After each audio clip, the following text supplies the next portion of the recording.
கிறிஸ்துவுக்குள் மிகவும் பிரியமானவர்களே, இயேசு கிறிஸ்துவின் நிதான நாமத்தினாலே உங்கள் ஒரு வாழ்த்துவதிலே மிக்க மகிழ்ச்சி அடைகிறேன். இன்று வேதம் வாசித்தீர்களா? இன்று ஜெபித்தீர்களா? இன்று குடும்ப ஜெபம் செய்தீர்களா? யோசித்து கொண்டே இந்த காணொளியை காணுங்கள். இந்த நாளிலும் தேவன் தேடும் மனிதர்கள் என்கிற காணொளி மூலமாக உங்களை சந்திப்பதிலே மிக்க மகிழ்ச்சி அடைகிறேன். ஆண்டவர் எசேக்கியேல் தீர்க்கதரிசியின் மூலமாக சொல்லும் பொழுது, எசேக்கியேல் 22ஆம் அதிகாரம் 30ஆம் வசனத்தில் அவர் சொல்லுகிறார், நான் தேசத்தை அழிக்காதபடிக்கு சுவரை அடைக்கத்தக்கதாக ஒரு மனிதனை தேடினேன், ஒருவனையும் காணேன் என்று சொல்லி ஆண்டவர் அங்கே சொல்லுகிறதை நாம் பார்க்கிறோம்.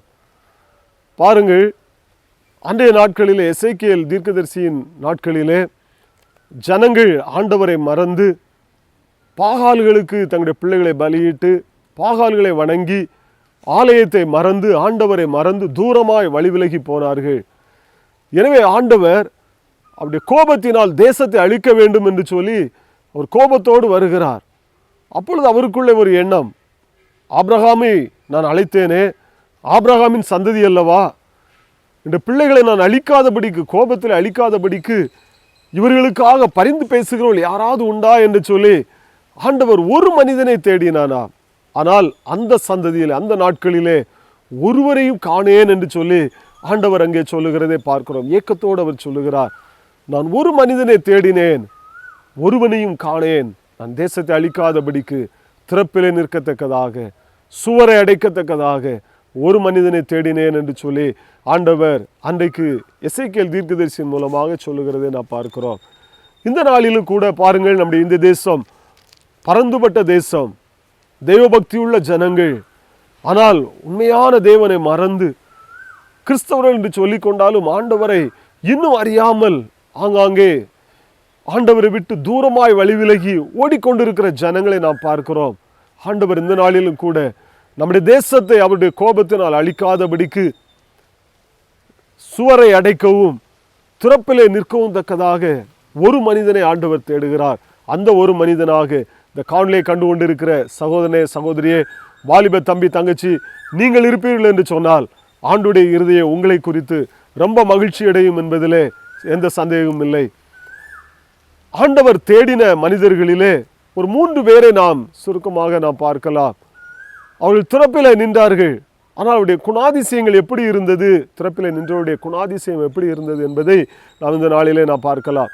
முதலாவது நாம் யோனாவை குறித்து நாம் பார்ப்போம் என்று சொன்னால், யோனா 1ஆம் அதிகாரம் 2ஆம் வசனத்தில் ஆண்டவர் சொல்லுகிறார், நீ எழுந்து மகா நகரமாகிய நினிவேக்கு விரோதமாய் போய் அதற்கு விரோதமாக நீ பிரசங்கம் பண்ணு, நான் அதை 40 நாளிலே நான் அழிக்கப் போகிறேன், நீ போய் பிரசங்கம் பண்ண வேண்டும், இன்னும் 40 நாள் உண்டு, ஆண்டவர் பட்டணத்தை அழிக்கப் போகிறார், மனம் திரும்பு என்று சொல்லி ஆண்டவர் அங்கே யோனாவை அனுப்புகிறார். ஆனால் யோனாவோ, அந்த பட்டணத்துக்கு விரோதமாக நான் போய் சொல்லுவேன் என்று சொன்னால் ஜனங்கள் என்னை கல்லெறிந்து கொன்று விடுவார்கள், என்னை எப்படி ஏற்றுக்கொள்வார்கள் என்று சொல்லி பயந்து அவர் நினிவேக்கு நேராக போகாமல் தர்சீசுக்கு நேராக அவர் போகிறதை நாம் பார்க்கிறோம். பாருங்கள், ஆண்டவர் அங்கே ஒரு காற்றை உண்டாக்குகிறார். கப்பலில் இருந்து அங்கே சீட்டு போடுகிறார்கள். யோனாவின் பெயருக்கு விழுகிறது. யோனா சொல்லுங்க, என்னை எடுத்து கடலில் போட்டு விடுங்கள், கடல் கொந்தளிப்பு நின்றுவிடும் என்று சொல்லுகிறார். கடலில் தூக்கி போடுகிறார்கள்.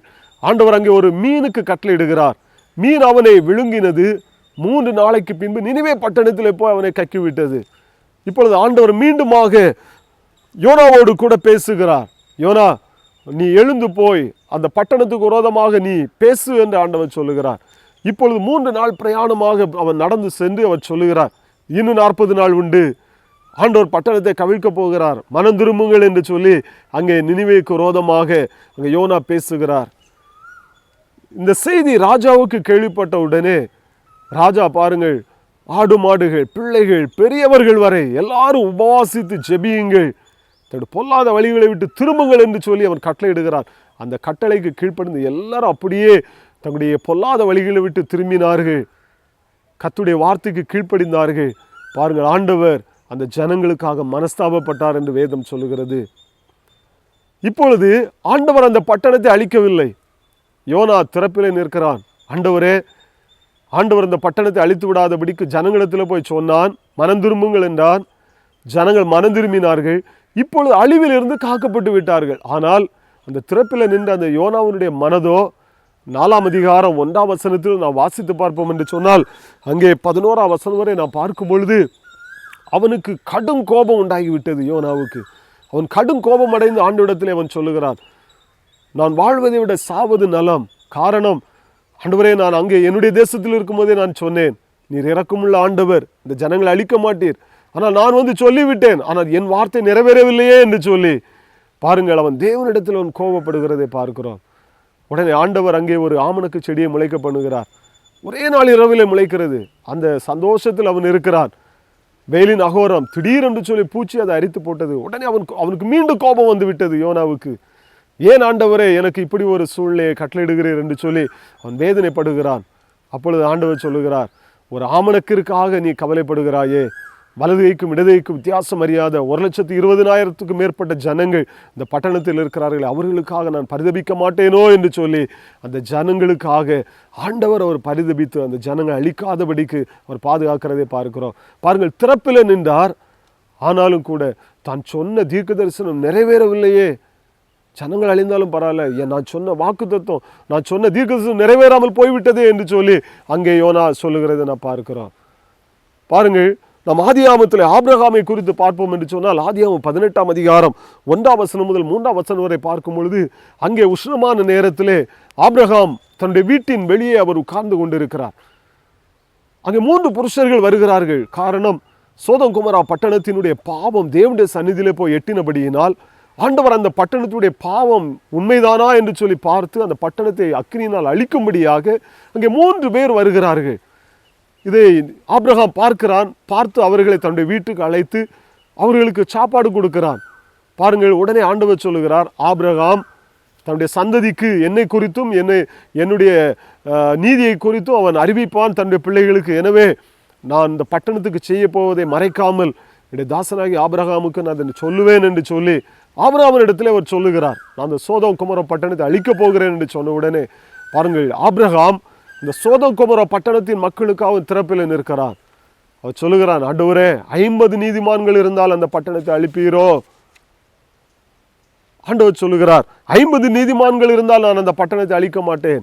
ஆதியாகமம் 18ஆம் அதிகாரம் 16ஆம் வசனம் முதல் 33ஆம் வசனம் வரை நான் பார்க்கும்பொழுது அங்கே ஆபிரகாம் திறப்பில் நிற்கிறான். ஒவ்வொரு 5 எண்ணிக்கையாக அவன் குறைத்து கொண்டே வருகிறான். ஆண்டவரே, 45 பேர் நீதிமான்கள் இருந்தால் அழிப்பீரோ, 40 நீதிமான்கள் இருந்தால் அழிப்பீரோ என்று சொல்லி அவன் குறைத்து கொண்டே வந்துவிட்டு சொல்கிறான். கடைசியாக, இன்னும் ஒரு விசை ஆண்டவரிடத்தில் நான் கேட்கிறேன், 5 நீதிமான்கள் இருந்தால் அந்த பட்டணத்தை அழிப்பீரோ என்று சொல்லி ஆண்டவரிடத்தில் இரக்கத்துக்காக கஞ்சுகிறான். அழிந்து போகக்கூடாது அந்த ஜனங்கள் பாதுகாக்கப்பட வேண்டும் என்று சொல்லி ஆபிரகாம் திறப்பிலே நிற்கிறான்.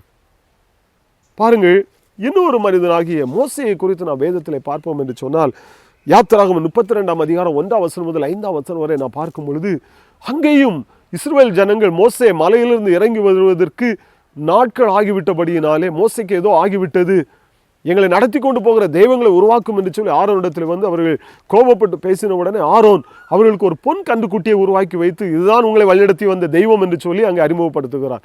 இப்போ ஜனங்கள் எங்களை அழைத்து வந்த தேவனுக்கு பண்டிகை என்று சொல்லி அந்த விக்கிரகாராதனை செய்து விட்டார்கள். இவன் மலையிலிருந்து இறங்கி வருகிறான், கோபம் வந்து விட்டது, கற்பலகையை எரிந்து உடைத்து விடுகிறான். ஆனாலும் கூட ஆண்டுடைய வாதை அங்கே ஜனங்களுக்குள்ளே வந்தது.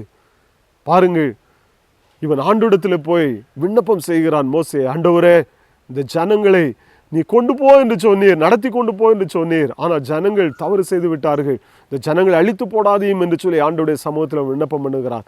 ஆண்டவர் சொல்லுகிறார், என்னை நீ விட்டுவிடு, நான் உன்னை ஒரு பெரிய ஜாதியாக்குவேன், ஆனால் அந்த ஜனங்களையோ நான் அழித்து போடுவேன், பாவம் செய்தவன் ஒருவனும் தப்ப முடியாது என்று சொல்லி ஆண்டவர் சொல்லுகிறார். கோபத்தோடு ஆண்டவரிடத்திலே அவன் இரக்கத்துக்காக கெஞ்சும் போது ஒரு வார்த்தையை சொல்லுகிறான், ஆண்டவரே, என்னுடைய பெயரை வேண்டுமானால் ஜீவ புஸ்தகத்திலிருந்து கிறுக்கி போடும், இந்த ஜனங்களை தப்ப விட்டுரும் ஆண்டவரே, இந்த ஜனங்களை அழித்து போடாதையும் என்று சொல்லி இஸ்ரவேல் ஜனங்களுக்காக அந்த மோசே திறப்பிலே நிற்கிறதை நான் பார்க்கிறோம்.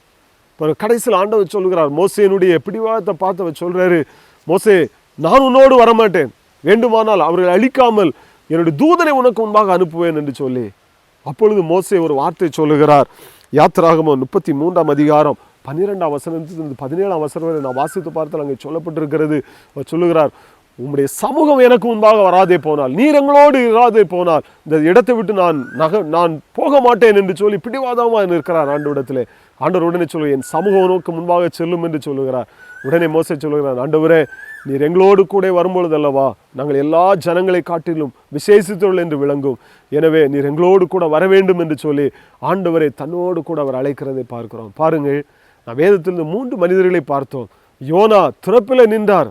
ஆனால் நான் தீர்க்கதரிசனமாக சொல்லிவிட்டேன், அழிவு வரப்போகிறது என்று சொல்லி எப்படியாவது ஆண்டவர் அதை அழித்து போட வேண்டும், என் வார்த்தை நிறைவேற வேண்டும் என்று சொல்லி அவர் அங்கே எண்ணுகிறதை பார்க்கிறான். ஆனால் ஆபிரகாமோ பாருங்கள், ஒரு 5 நீதிமான்கள் இருந்தாலும் ஆண்டவரே அந்த பட்டணத்தை அழித்து போடாதேயும் என்று சொல்லி பட்டணத்திற்காக திறப்பில் நின்றார். ஆனால் மோசேயோ பாருங்கள், என் பெயரை கிறுக்கி போட்டாலும் பரவாயில்லை ஆண்டவரே, ஆனால் அந்த ஜனங்கள் ஒருவர் கூட அழிந்து போகக்கூடாது என்று சொல்லி ஜனங்களுக்காக திறப்பில் நிற்கிறதை பார்க்கிறோம். ஆண்டவர் கூட இந்த நாளிலே ஆபிரகாமை போல, ஒரு மோசையை போல இன்றைக்கும் நம்முடைய இந்திய தேசத்தின் ஜனங்களுக்காக திறப்பில் நிற்கிற மனிதர்களை தேடுகிறார். இந்த சத்தத்தை கேட்டுக்கொண்டிருக்கிற வாலிப தம்பி, தங்கச்சி, பெற்றோரே, ஒருவேளை நீங்கள் எந்த சூழ்நிலை இருந்து கொண்டிருக்கிறீர்கள், ஜனங்களுக்காக, அழிந்து போகிற ஆத்மாக்களுக்காக ஜெபிக்கிறீர்களா? நம் செய்தியில் அநேக காரியங்களை கேட்கிறோமே, நான் பார்க்கிறோமே, இவளுக்காக நாம் பரிந்து பேசுகிறோமா? ஆண்டவரிடத்தில் மோசையை போல, ஒரு ஆபிரகாமை போல பரிந்து பேசுவோம் என்று சொன்னால் ஆண்டவர் நம்மை குறித்து சாட்சி கொடுப்பார். மெய்யாகவே நம்மையும் நம்முடைய குடும்பங்களை ஆசீர்வதிப்பார். 1000 தலைமுறை மட்டும் நமக்கு அவர் உதவி செய்கிற ஒரு தேவனாய் இருக்கிறார். அந்த தேவனுடைய கரத்தில் அர்ப்பணிப்போம். ஆண்டவரே, நீர் தேடுகிற மனிதனாய் என்னை அர்ப்பணிக்கிறேன் என்று சொல்லுவோம். கர்த்தர் தாமே நம்மையும் நம்முடைய குடும்பங்களையும் ஆசீர்வதித்து வழிநடத்துவாராக. ஆமென்.